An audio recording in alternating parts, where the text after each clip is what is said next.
प्रत्यक्ष राजनीति अवसर नहीं अच्युत सामंत। बीजेडी वरिष्ठ नेता तथा कंधमाल पूर्वतन सांसद अच्युत सामंत प्रत्यक्ष राजनीति अवसर नहीं कथा घोषणा करिसेंती। गतकाली नवीन निवास में विजु जनता दल सभापति नवीन पट्टनायक को भेटी ए संपर्क में जणाइछंती।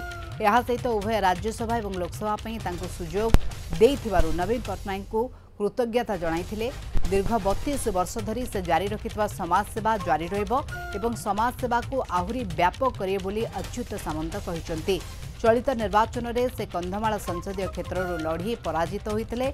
ए अवसर में कंधमाल संसदीय क्षेत्र समस्त जनसाधारण को सेवनकर भल पाइबा पई अच्युत सामंत कंधमालवासी को कृतज्ञता जणाइछंती।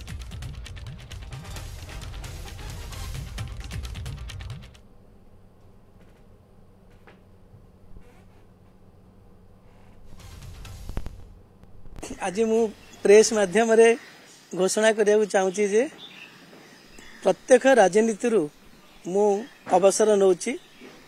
प्रत्येक राजनीति मु दूरे जाऊँगी। 9 जून रु एबे जो निर्वाचन हैला सेतरे जा घटिबार थिला घटिला। गतकाली मु माननीय मुख्यमंत्री तथा विजु जनता दलर सभापति सम्मानस्पद नवीन पट्टनायक महोदय को भेटी थिली।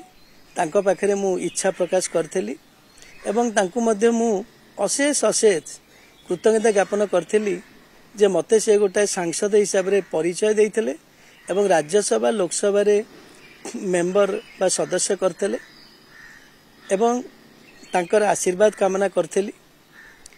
तापरे मध्य मु कहिया को चाहे मोर जो काम 32 वर्ष हेलानी मु करि आसुची समाज सेवा लोक मानक सेवा से समाज सेवा लोक सेवा मोर शेष निश्वास थिबा जाए मु ओडिशार जनसाधारण पे करि चलथिबी।